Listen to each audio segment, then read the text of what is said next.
O homem tem o hábito de depositar a sua confiança naquilo que é completamente incerto. O homem busca a sua salvação por intermédio das suas capacidades, a sua capacidade de confiar. Mas dificilmente nós confiamos naquele que devemos confiar. O homem busca sua salvação em outro homem, o homem busca salvação em anjos, o homem busca a salvação em figuras espirituais. Dificilmente o homem busca a salvação no lugar certo.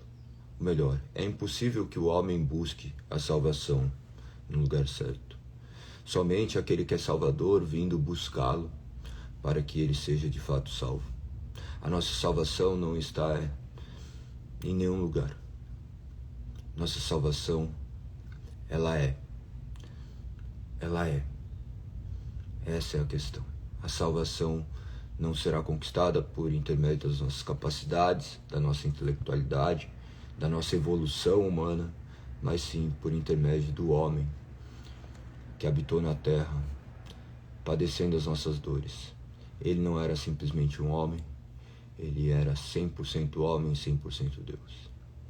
Ele é o nome sobre todo nome, ele é o Rei dos Reis, o Senhor dos Senhores, o Alfa, o Ômega, o princípio e o fim. Não existe nenhum mediador entre o homem, a não ser este que é Cristo Jesus. Que você não se esqueça disso, que você deposite a sua fé e esperança única e exclusivamente naquele que pode efetivamente te salvar, aquele que vai te salvar, aquele que escolheu morrer por você, não por conta daquilo que você é capaz de fazer, mas por conta daquilo que ele escolheu fazer. Redimir homens pecadores, pessoas imerecedoras, e agora chamar de filhos, filhos amados. Que possamos compreender acerca da verdade das Sagradas Escrituras, que você hoje se sinta feliz, que hoje você se sinta revigorado, porque a salvação não foi você que conquistou. E se a salvação não foi você que conquistou, você não consegue perdê-la, porque Cristo escolheu te segurar nos braços do princípio ao fim. Ele te sustentará, ele te levará nessa longa jornada entre altos e baixos. Jamais você poderá viver o distanciamento daquele que escolheu te amar. Isso não significa uma vida completamente depravada, uma vida onde você vive fazendo coisas que são completamente antagônicas daqueles que foram chamados por Deus ou que são chamados de cristãos, porque isso só reflete uma natureza completamente humana, pecaminosa, mas significa que você, mesmo diante dos seus percalços, das suas dificuldades, você ainda é capacitado por Deus a seguir adiante. Mesmo com muitas dificuldades, você luta. Você não se acomoda sendo o que é. Porque o homem mais perfeito que já habitou na terra escolheu morrer por você. Não se esqueça jamais disso. Vamos hoje meditar em mais um artigo dos Fundamentos da Fé.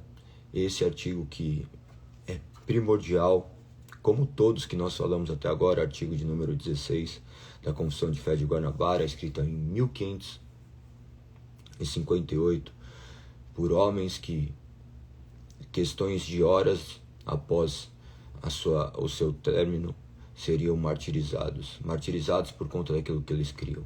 E eles criam somente nas Escrituras. Eles não confiavam nas suas capacidades, eles confiavam única e exclusivamente no poder de Deus. E aprove a Deus que eles morressem como mártires. Não para que eles fossem glorificados, mas para que o nome de Deus fosse exaltado. A ponto de estarmos hoje, quase 500 anos após, lendo essa carta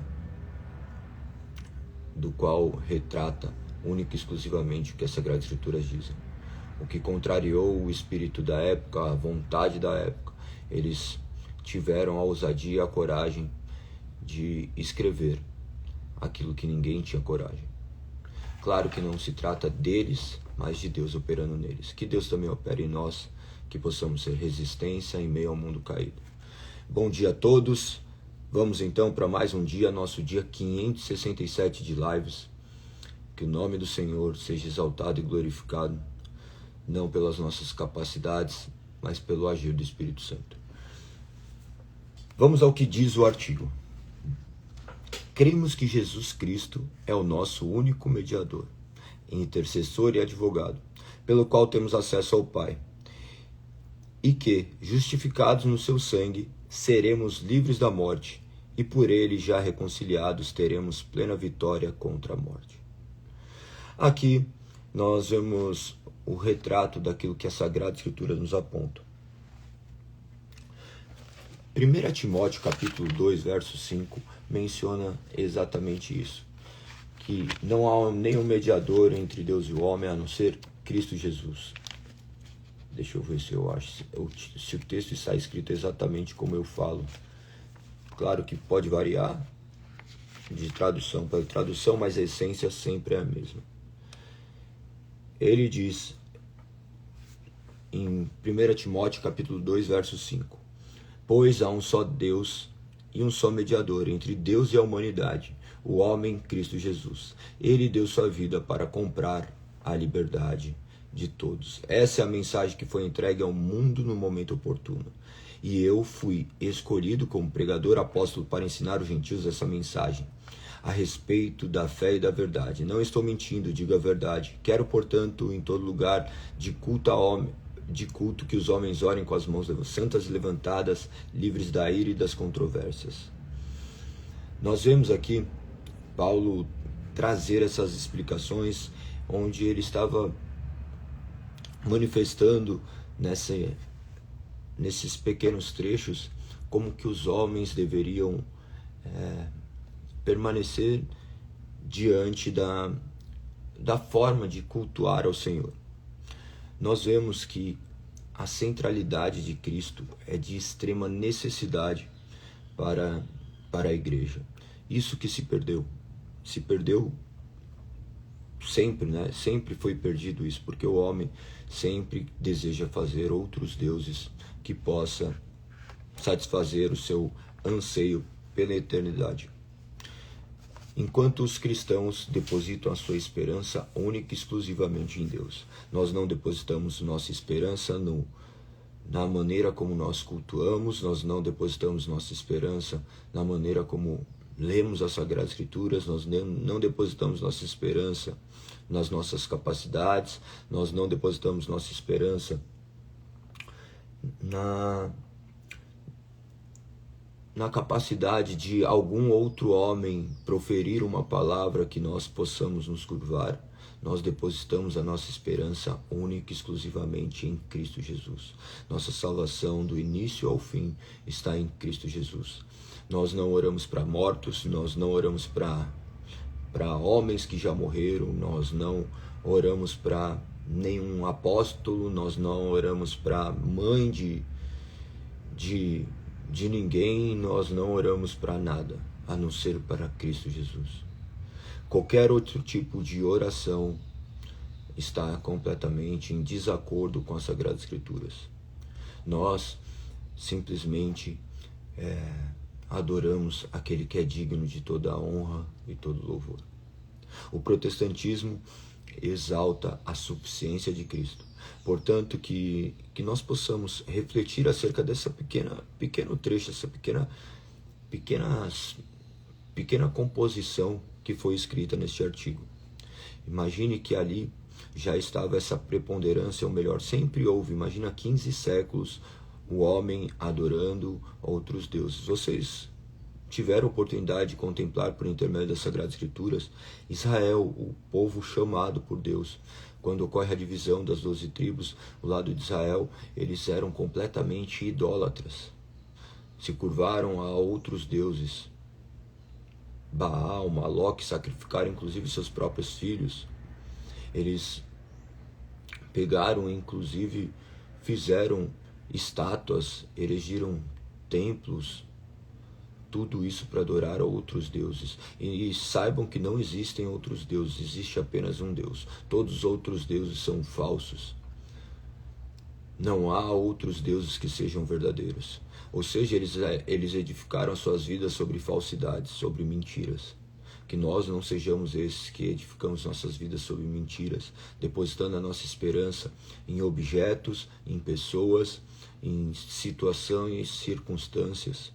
Que nós não depositemos a esperança em homens que já estão mortos. Nós confiamos naquele que é vivo. Nós reverenciamos a vida que eles viveram, porque nós cremos que Deus que os capacitou. Nós não menosprezamos de forma alguma a vida desses santos homens de Deus. Nós não desprezamos a vida da mãe de Deus, mas nós não utilizamos elas como nossa mediadora, como nossa intercessora. Nós cremos sim que ela foi agraciada por Deus, mas ela precisou de um redentor. Ela trouxe no seu ventre Cristo Jesus, mas ela também necessitou dessa redenção. Ela necessitou crer que Ele era seu único e suficiente Salvador. Que nós possamos depositar a nossa esperança, tal qual esses homens, essa mulher, mãe de Cristo Jesus, que depositou a esperança em Cristo Jesus como seu único e suficiente Salvador. Nós não adoramos homens que vieram antes de nós, que labutaram nas Sagradas Escrituras, que estabeleceram por intermédio de conhecimento humano pensamentos que ainda são reproduzidos, mas eles são apenas portadores. Seus nomes, embora ainda sejam lembrados, eles devem apontar para o único que deve ser lembrado eternamente. Nós confiamos única e exclusivamente em Cristo Jesus, porque somente por Ele nós somos justificados, somente o seu sangue era suficiente para nos lavar destes pecados e redimir as nossas vidas de uma vez por todas. Agora nós somos livres da morte, fomos reconciliados e temos uma vida do qual a morte não pode vencer. Não por conta daquilo que nós vamos fazer, não por conta daquilo que nós podemos fazer, mas por conta daquilo que foi feito. Que você possa confiar em Cristo Jesus. Observe que constantemente eu me deparo com pessoas incrédulas, pessoas de outras crenças. Elas sequer conseguem falar acerca do Deus que elas creem. As pessoas, por intermédio dos seus pensamentos, tentam criar um Deus para si mesmo. E não é diferente de um homem que diz crer em Cristo, mas deposita sua esperança em outras formas. Deposita sua esperança em homens que estão mortos. Embora eles vivam e reinam com Cristo Jesus, eles não são dignos de nenhum louvor, de nenhuma adoração, e eles não podem interceder por nós. Há somente um intercessor. Há um só caminho, há uma só verdade. Jesus diz em João 14,6: eu sou o caminho, a verdade e a vida. Eu sou o caminho, não apenas um caminho. Muitas pessoas imaginam que existem várias formas para ir a Deus. Não existem várias formas de ir a Deus. Só há uma forma. Se você não for por Cristo Jesus, o caminho que você vai até Deus te levará para o inferno. Galego, mas e as outras crenças? As outras crenças são falsas. Galego, eu não creio dessa forma, eu não creio em Jesus. Eu acredito em Deus, mas perfeito. A Bíblia diz que a nossa salvação está em Cristo Jesus, em confiarmos na sua obra. Galego, eu não concordo. Perfeito, pode não concordar. Mas na eternidade você se curvará diante dessa verdade. Galego, e as outras pessoas que não creem dessas formas e vivem vidas maravilhosas, são fiéis, são isso, são aquilo, são bonitinhos, são legais, nunca fizeram mal para ninguém, ajudaram milhares de pessoas. Eles irão com todas as suas boas obras padecer da ira de Deus. A ira que recairá sobre todos aqueles que não confiarem em Cristo como seu único e suficiente Salvador e Redentor. Galego, isso é muito cruel. Cruel é ofendermos um Deus santo. Crueldade é pecarmos todos os dias diante de um Deus santo e não nos darmos contas disso. Você não peca contra um homem, você peca contra Deus. Nós não vivemos para glorificar o nome de homens, nós vivemos para adorar um Deus vivo e santo. E não porque nós temos capacidade de adorar, mas porque Ele nos tornou santos e verdadeiros adoradores. Nós não adoramos apenas por intermédio das nossas palavras, mas nós o adoramos e cultuamos por intermédio de nossas vidas, ainda que imperfeitamente, diga-se de passagem. Galego, você é perfeito? Não, eu sou o pior dos pecadores, o mais miserável. Se você andar um pouquinho comigo, talvez você tenha até aversão da minha pessoa. Mas eu confio que tudo que eu faço não será o suficiente, que somente Cristo é suficiente na minha vida. Que você também possa confiar, que você não deposite sua esperança em nada que está vivo, em nada que está morto. Que você possa confiar a sua esperança em um ser onipresente, onisciente e onipotente. Um ser que desceu do seu lar sublime para habitar entre nós. Sendo Deus, não achou que sendo Deus era algo que devesse se orgulhar. Então vestiu a nossa carne, viveu a vida que nós não conseguiríamos viver e morreu a morte que nós não suportaríamos morrer. O homem não poderá ter capacidade de suportar todas essas dores, mas isso não significa que ele será extinguido após sua morte, mas ele padecerá eternamente dessas dores eternas, a dores de não ter confiado em Cristo Jesus como seu único e suficiente Salvador. Galego, isso parece ser muito sério, e é muito sério. Eu não estou aqui brincando, eu não estou aqui contando histórias, eu estou aqui proclamando a verdade que emana neste livro, do qual traz a única certeza que nós deveríamos ter na nossa vida. Como a única, são muitas coisas escritas que compõem uma só verdade. Não há salvação em outro lugar a não ser em Cristo Jesus. Portanto, que você hoje negue todas as outras formas que você encontrou, toda a sua criatividade de encontrar em algum lugar a sua salvação.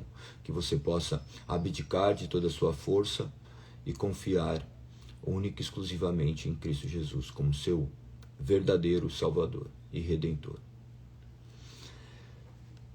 Continua dizendo no segundo parágrafo: quanto aos santos mortos, dissemos que desejam a nossa salvação e o cumprimento do reino de Deus, e que o número dos eleitos se complete.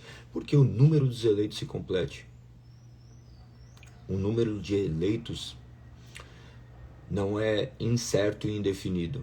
Não vai chegar, hoje Deus está lá em seu alto sublime trono e aparece o Valdomiro, pega e coloca: amém, eu confio em Cristo Jesus somente como meu único e suficiente Salvador.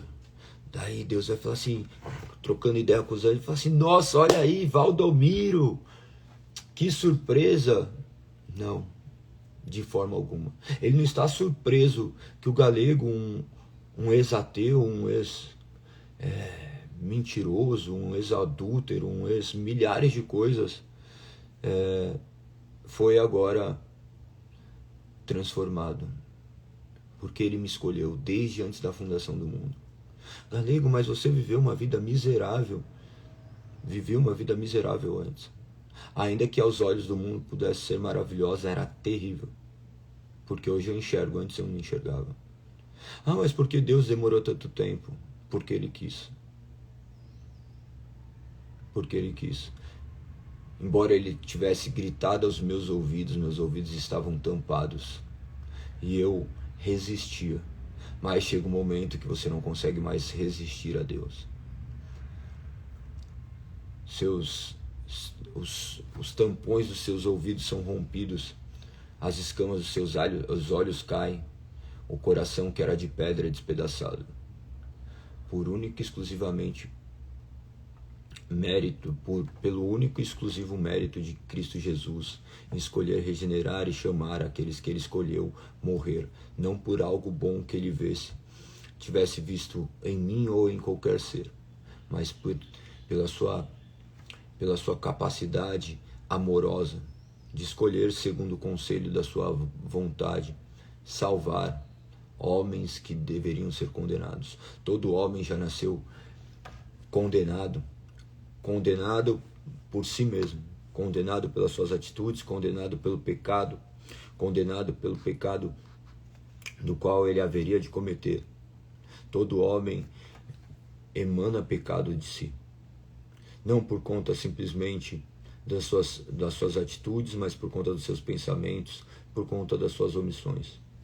Todos nós já nascemos corrompidos, mas Deus, na eternidade, já escolheu o tempo exato de nos salvar. Então, que continuemos a perseverar não por conta das nossas próprias forças, mas porque nós cremos que Deus tem nos capacitado diariamente a proclamar esse evangelho para que também esse número de eleitos se complete. Não por poder das nossas capacidades, como eu bem disse, mas pela misericórdia de Deus em escolher salvar o homem. Salvar o homem de si mesmo, salvar o homem de tudo aquilo que ele tem vivido e de tudo aquilo que ele teria capacidade para viver. Somente Deus pode mudar as histórias.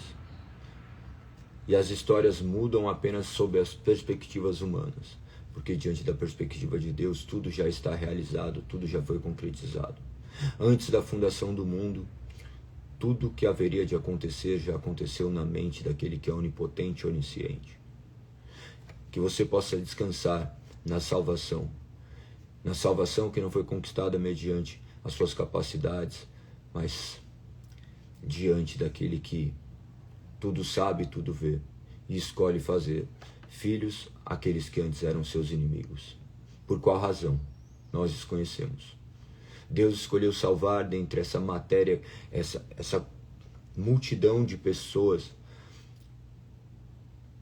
pecadoras, pessoas miseráveis, salvar milhões de pessoas para chamá-los de filhos. Por isso tenha certeza que você proclamar o evangelho é necessário, porque Deus assim determinou e estabeleceu por intermédio da sua palavra, e por intermédio dessa palavra outras pessoas serão alcançadas. Da mesma forma que esses homens fizeram, da mesma forma que esses homens viveram, proclamando o evangelho de Cristo, mesmo diante da morte.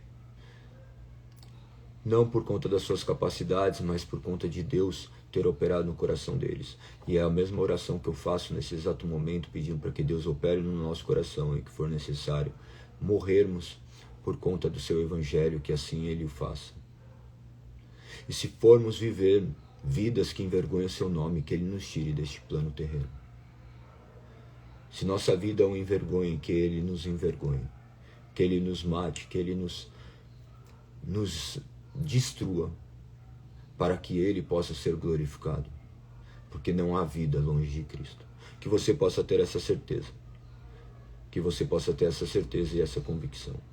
Clame ao Senhor, peça para que ele coloque verdade e certezas no seu coração, para que você não fique sendo levado de um lugar ao outro, e que você possa confiar único e exclusivamente nele. E continua dizendo aqui: todavia, não nos devemos dirigir a eles como intercessores para obterem alguma coisa, porque desobedeceríamos o mandamento. Ele está falando acerca dos eleitos, tá? Ele está falando acerca dos eleitos e dos santos mortos. Os santos mortos, se são santos, é porque são eleitos. E nós não nos dirigimos a eles. Todavia não devemos dirigir a eles como intercessores para obterem alguma coisa, porque desobedeceríamos o mandamento de Deus. Quanto a nós, ainda vivos, enquanto estamos unidos como membros de um corpo, devemos orar uns pelos outros, como nos ensinam muitas passagens nas Sagradas Escrituras. Nós oramos porque Deus nos ordenou que orássemos.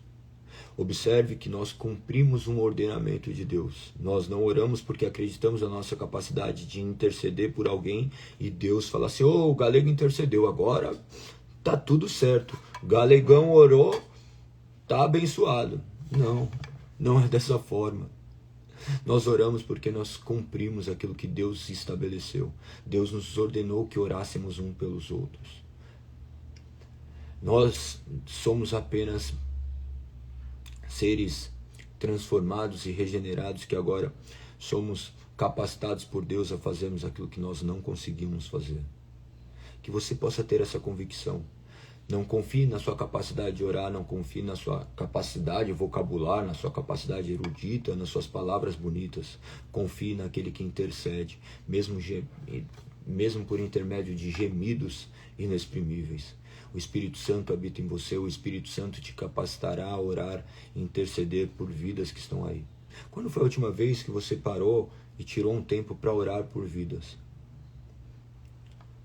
Nós oramos por vidas porque nós cremos que Deus, mediante a sua capacidade, tem poder de transformar qualquer ser.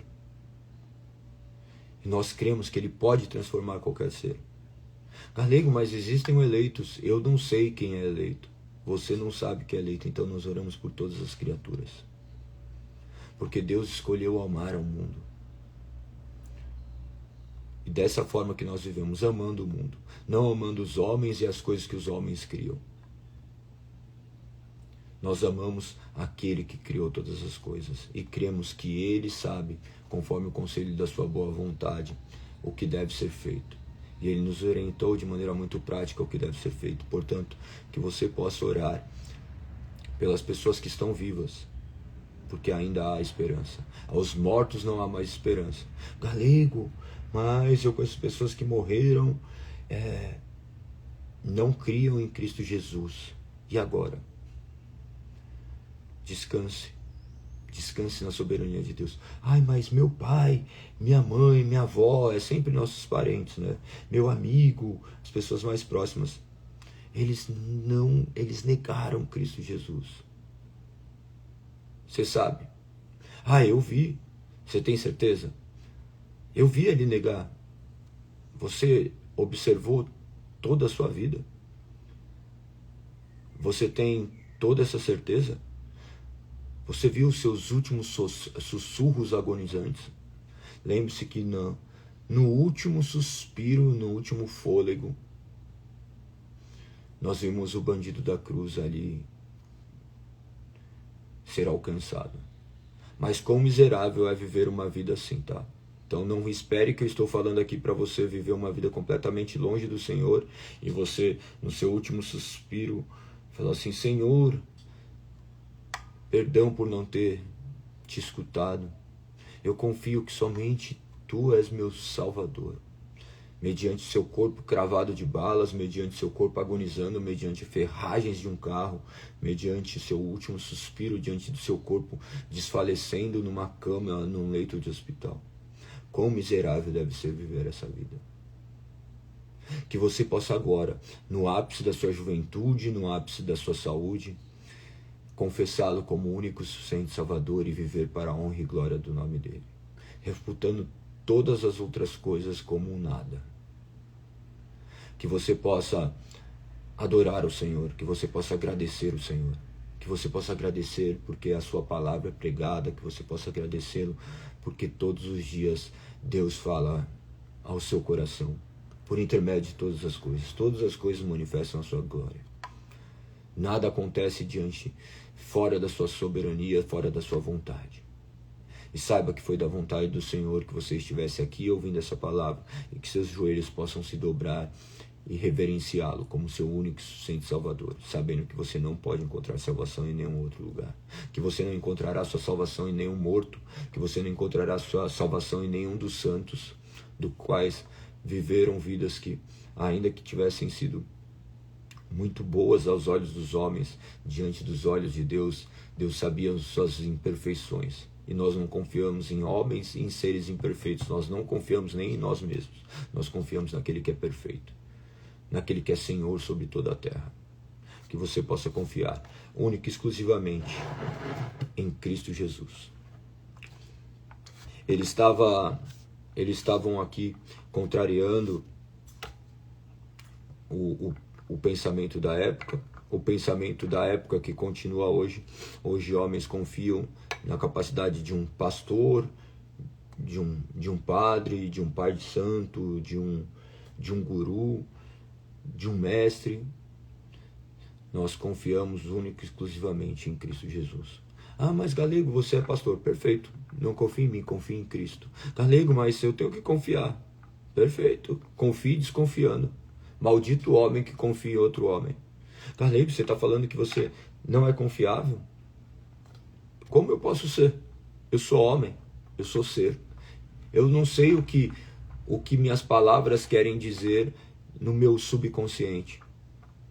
Eu posso falar para vocês que eu estou fazendo isso de meu inteiro coração, que é Deus operando no meu coração. Eu posso arrotar essas palavras que aparentam ser belas, mas eu posso verdadeiramente saber o que está dentro do meu coração. Mas eu sei o que está nessa palavra, e eu confio nessa palavra. Eu não confio em mim, não confio nos meus sentimentos, não confio nas minhas atitudes. Eu confio naquilo que Deus escolheu fazer. Eu confio naquilo que Cristo fez na cruz do Calvário. Galego, mas como você tem certeza que isso é real? A minha certeza não provém de mim, mas provém do Espírito agindo em mim, me convencendo daquilo que eu jamais poderia ser convencido por qualquer homem na terra. Que você também seja assim. E que você entenda daí a necessidade de fazer parte deste corpo, do qual Ele te chamou a pertencer. Que o nome do Senhor seja exaltado e glorificado. Chegamos no penúltimo artigo dessa tão bela confissão. É uma confissão bem simples, com 17 artigos apenas, mas que para mim tem um significado muito, muito forte, sabe? Ver o que esses homens viveram, sabendo que as suas vidas seriam exterminadas. O que seria de você se você fosse suas últimas horas de vida? Que porque você estava hoje nessa live,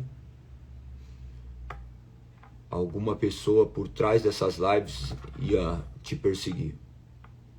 Você estava aqui porque você estava adorando a Deus. Você estava aqui adorando a Deus e não é permitido adorar a Deus de maneira verdadeira. Você não pode adorar a Deus das Sagradas Escrituras. Se você assim o adora, você será morto. Você sairia da live ou você continuaria aqui falando assim, são meus últimos segundos de vida. Eu vou deixar meus filhos, vou deixar minha casa, vou deixar meu trabalho. Não, é melhor eu sair para cuidar disso. Será que você confia verdadeiramente em Deus? Aquele que cuida de todas as coisas? Aquele que sustenta as plantas, alimenta os pássaros, aquele que dá ordem aos mares. Será que você confia verdadeiramente em Deus?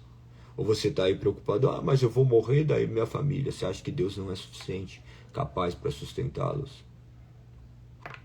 E quero que meus filhos, minha mulher, todos morram glorificando esse nome, ainda que sua vida possa ser exterminada.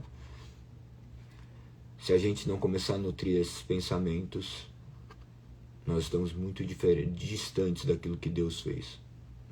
A nossa vida não vale nada se não tiver a Cristo. A nossa vida não vale nada se nós não glorificarmos o nome de Deus por intermédio dela. Não que tenhamos capacidade de viver essas vidas, mas pedimos para que Ele nos capacite. Somos humildes em reconhecermos que nada somos, que não temos forças e capacidades para isso, mas pedimos para que Deus nos capacite para sermos aquilo que nós não conseguimos ser por nós mesmos. Que Deus possa operar no nosso coração. Vamos continuar.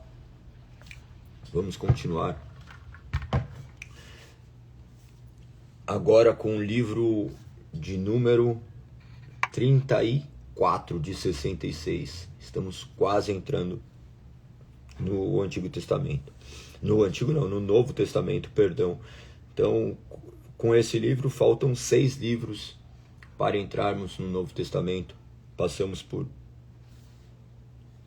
todos os livros já, pelos livros da lei, pelos históricos, pelos livros de sabedoria, e agora estamos nos profetas, nos livros proféticos. Os 5 livros dos profetas maiores e agora nos 12 dos profetas menores.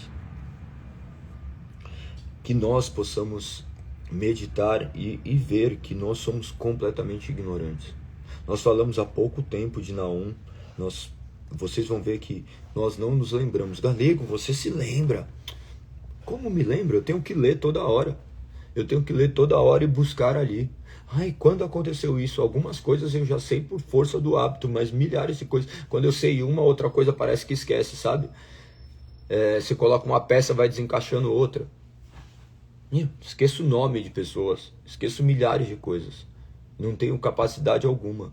Não sou diferente de você, sou de carne e osso igual a você e dependo do mesmo Deus que você. Que nós possamos ter sede pela palavra de Deus. O que causou verdadeiros avivamentos era a sede pela palavra de Deus. Eu fiz uma enquete dentro da lista de transmissão.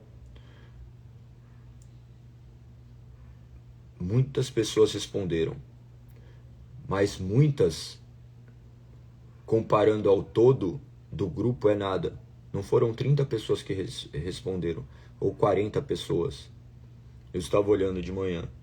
Uma boa parte respondeu que já tinha lido, não chegava a 20 pessoas que leram a Bíblia inteira. Nós temos um grupo de 900 pessoas, tá? 900 pessoas. Ou seja, 10% é 90. 1% é 9. 2%, 18.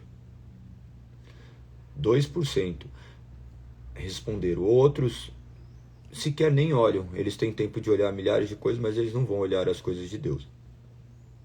Algumas outras pessoas confessaram que não leram, mas estão ali, imagino que almejando ler. Eles colocaram que não leram, mas que só de confessar isso eles já têm a noção de que eles desejam ler. Mas o resto o ignora. Ignora, porque Deus é uma mera superstição para muitos. Para nós ele não é uma mera superstição, ela é uma realidade e ele deve ser a nossa vida. Que Deus seja a sua vida. Que você queira conhecer essa palavra. Não para arrotar conhecimento, mas para ser mais humilde. Para reconhecer que nada sabemos, para reconhecer tudo que Deus fez no passado. Que essas histórias ainda nos deem suporte para que possamos nos apegar a Ele. Nos apegar a Ele e tomarmos Ele como nossa única salvação. Que você possa conhecer cada dia mais o que diz as Sagradas Escrituras. Então, o livro de Naum é um livro bem curto. Ele possui apenas 3 capítulos, né? 3 capítulos são bem pequenos. Naum é um dos três livros que foram escritos para outras nações. Vocês lembram quais eram os outros 2 que foram escritos a outras nações? Vocês conseguem se recordar? Eu faço essas perguntas porque na hora que vai fazer vocês pensarem. Ainda que seja uma pergunta que ninguém responda, naturalmente na sua mente você tentar responder e falar assim, não sei, vou precisar mais. E vamos precisar mais mesmo.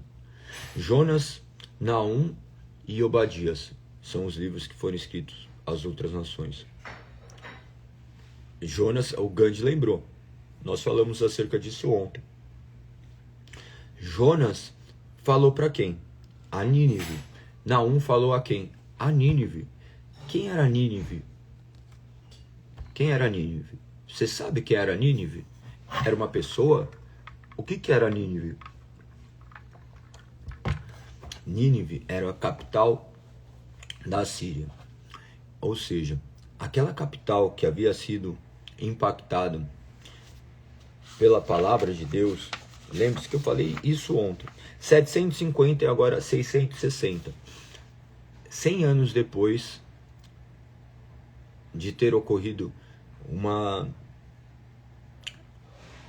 verdadeiro avivamento, o maior avivamento da história que nós podemos contemplar, da história bíblica.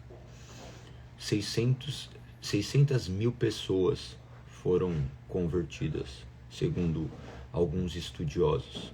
E posteriormente, passando 100 anos, nós vemos essas palavras de juízo, onde Deus manifesta a sua misericórdia, mas também manifesta a sua ira.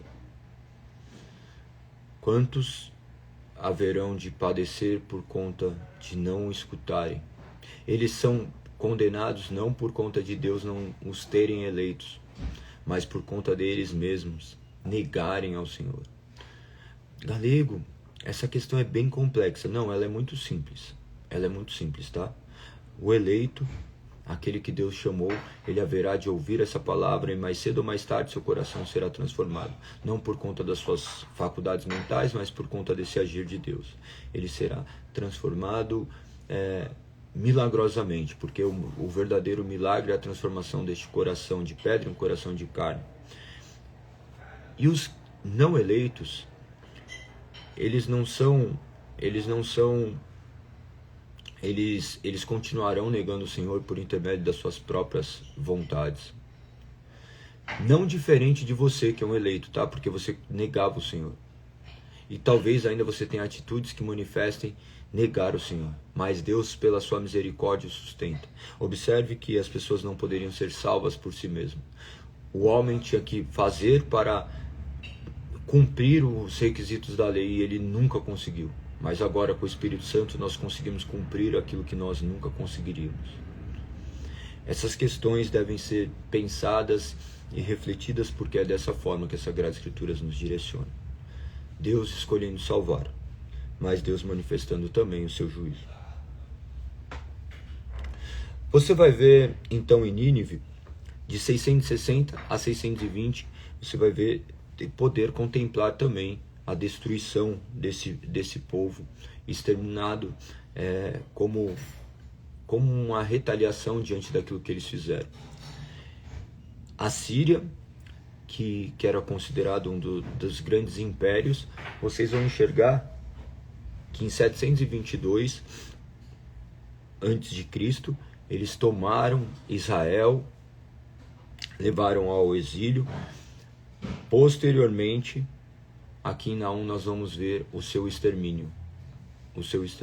Quando nós olhamos para isso, nós vemos a grandiosidade e o poder de Deus. Ele punindo aqueles que também serviram como juízo no seu povo. Mas ainda assim ele teve misericórdia de milhares de pessoas.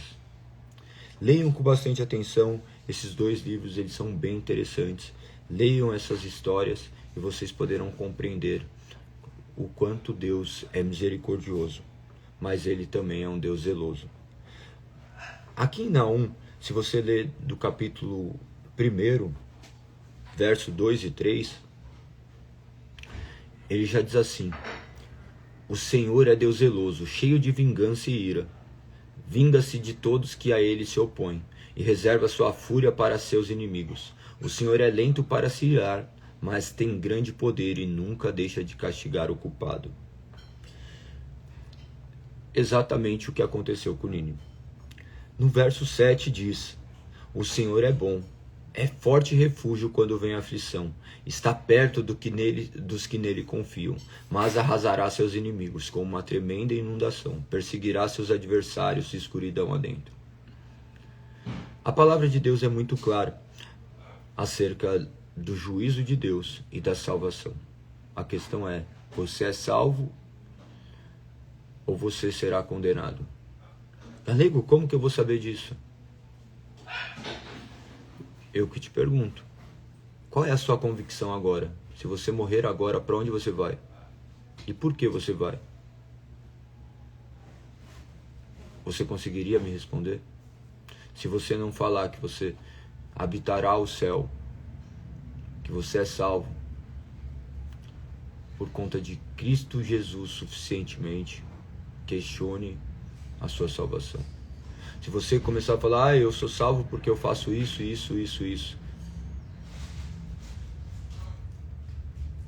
Olha a Mari Rocha Machado. Olha, desejo ir para o céu. Não é apenas desejar, é ir. Você não sente apenas um desejo, você irá. A minha convicção é que eu habitarei o céu. Por quê? Porque Cristo me comprou. E não há nada que possa me afastar disso. Nada, nada pode me separar dele. Por quê? Porque ele assim escolheu. E o que eu fiz? Nada. Eu sei, Mari. Eu sei, Mari. Sou eu, pastor, a Mari. Eu sei que é a Mari. A Mari com as suas incertezas manifestando desejo. Não é desejo, é uma certeza. O que deseja não é certeza. Eu tenho a certeza que habitarei aos céus. Porque eu não confio em mim mesmo, eu confio em Cristo. Que você possa confiar em Cristo.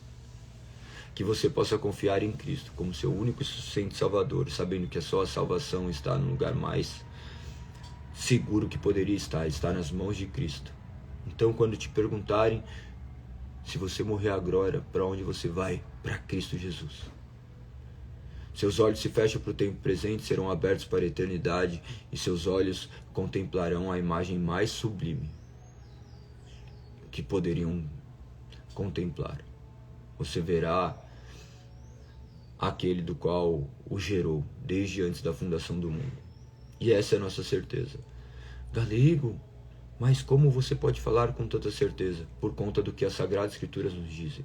Não por conta do que eu confio, não por conta do meu desejo, não por conta da minha sabedoria, não por conta do que alguém fez, mas por conta do que Cristo Jesus fez. Ele escolheu salvar pecadores, ao qual me reconheço ser. Reconheço que eu não posso me salvar sozinho e eu dependo dele. Então clamo todos os dias a ele. Que vocês também possam ter essa certeza. Vai continuar aqui no livro de Naum. Ele vai trazer todas as questões a respeito também da história de Nínive. Ele vai explicando essa queda de Nínive aqui no capítulo 2.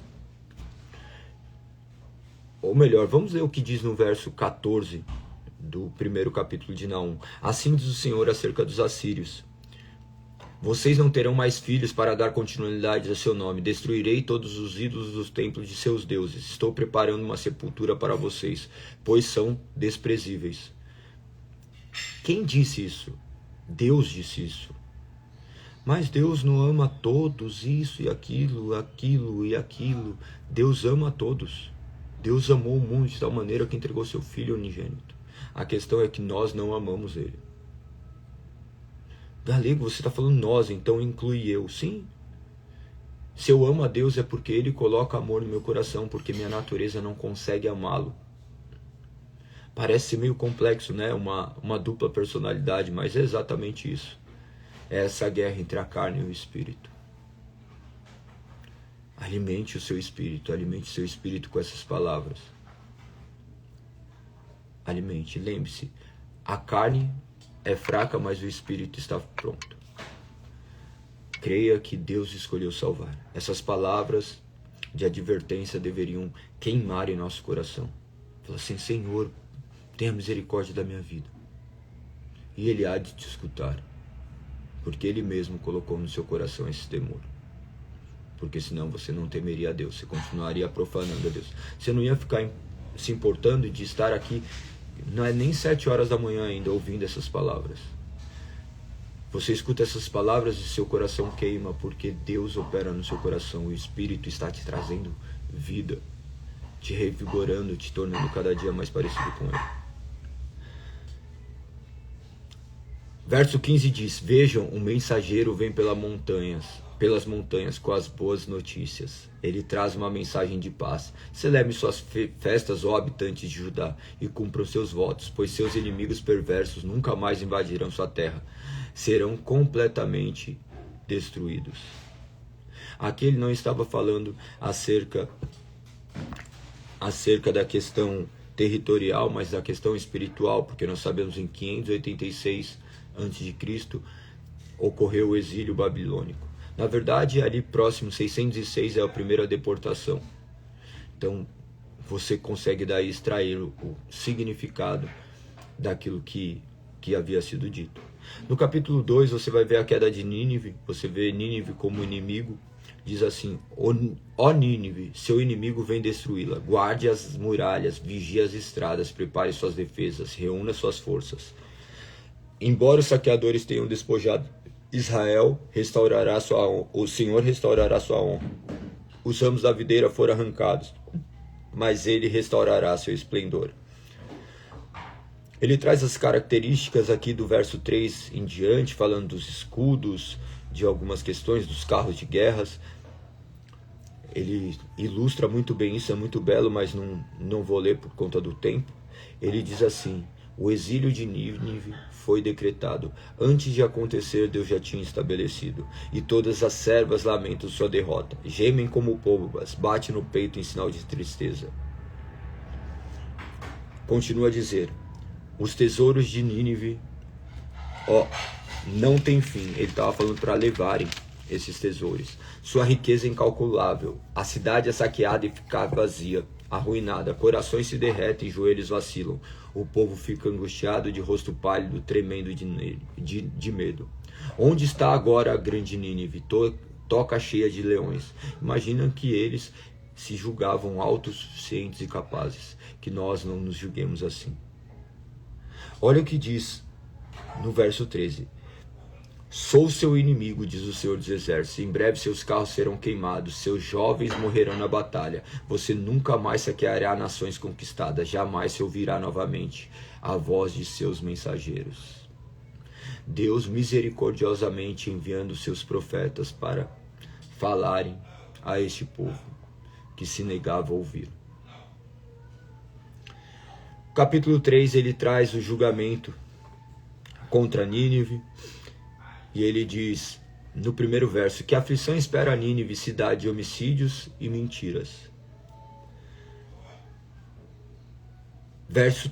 No verso 3 do capítulo 3, vejam as espadas faiscantes e as lanças reluzentes, quanto passa a cavalaria. Há incontáveis mortos, montes de cadáveres, corpos são tantos que os vivos neles tropeçam. Tudo isso porque Nínive, prostituta bela, dona de encantamentos mortais, seduziu as nações com sua beleza, ensinou a eles sua magia, enfeitiçou gente de toda parte. Verso 5. Sou seu inimigo, diz o Senhor dos Exércitos. Agora levantarei suas vestes e mostrarei às nações sua nudez e vergonha. Cobrirei você de sujeira, mostrarei o mundo como é desprezível. Ainda que eles estivessem ali tomados por todas as suas riquezas, por baixo havia só podridão. Que nós não sejamos dessa forma. Olha como é muito sério tudo que está escrito. Verso 10. E no entanto Tebas foi conquistada, seus habitantes levados como escravos. Seus bebês foram lançados com violências contra as pedras nas ruas. Soldados tiraram sorte para decidir. Tebas aqui era a capital do Egito, tá? E você vai ver como eles agiram diante deles. Olha a crueldade como eles agiam. Continua no verso 11. E você, Nínive, também tropeçará como um bêbado, se esconderá de medo do inimigo que ataca. Todas suas fortalezas cairão, serão devoradas como figos maduros que caem na boca de quem sacode a árvore. Seus soldados ficarão fracos e indefesos como mulheres. Os portões de sua terra serão escancarados para o inimigo. O fogo consumirá as trancas. Prepare-se para o cerco. Estoque água, reforce suas defesas. Entre nos buracos para pisar o barro, coloque as formas e faça tijolos para preparar os muros. Verso 15. Ô Adão, deu? O Adão começou. Daí diz assim, mesmo assim o fogo a devorará, a espada exterminará, o inimigo consumirá como gafanhotos que devoraram tudo pela frente. Mesmo que você se multiplique como gafanhotos, não haverá como escapar. Seus comerciantes se tornaram mais numerosos que estrelas dos céus, mas como nuvem de gafanhotos devastam a terra e voam para longe. Seus guardas oficiais também são como gafanhotos se ajuntam sobre os muros dos rios, mas como gafanhotos que voam embora enquanto o sol aparece, todos vão para longe e desaparecem. Seus líderes dormem, ó rei assírio, Seus nobres estão mortos, estendidos no pó. Seu povo está espalhado pelos montes, e não há quem os reúna. Não há cura para sua ferida, ela é mortal. Todos que ouvirem sua destruição baterão palmas de alegria. Onde se poderá encontrar alguém que não sofreu com sua constante crueldade?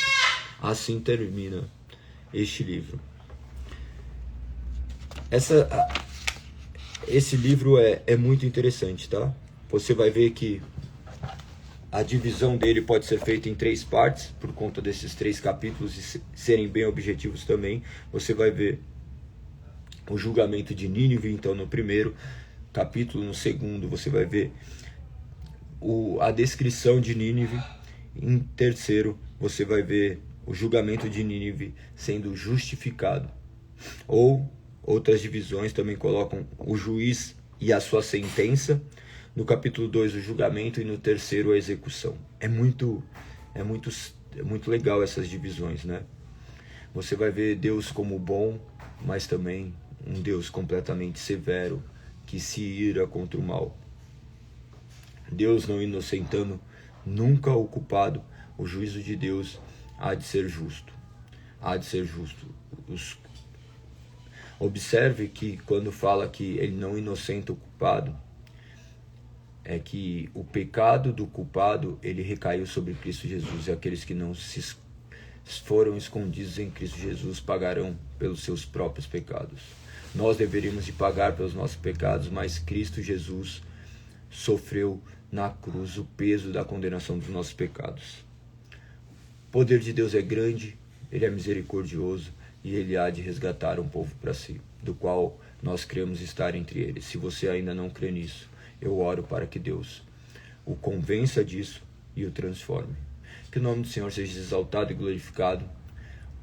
Que vocês possam estar aqui amanhã, mais um dia, para continuarmos a meditar nas Sagradas Escrituras, compreendermos o que as Sagradas Escrituras dizem, que o Espírito Santo ilumine nosso entendimento, que nós possamos cada dia mais buscar conhecimento acerca da palavra do Senhor.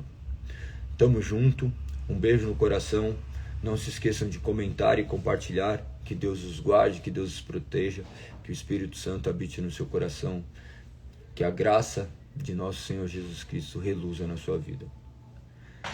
Que você possa compreender essas palavras, que você tenha hoje um dia repleto da presença de Deus, que você possa olhar para tudo e enxergar Deus, enxergar o quanto Ele é bom. Um beijo no coração, fui, até amanhã, se Deus assim permitir. 5h59, esteja aqui. Beijo!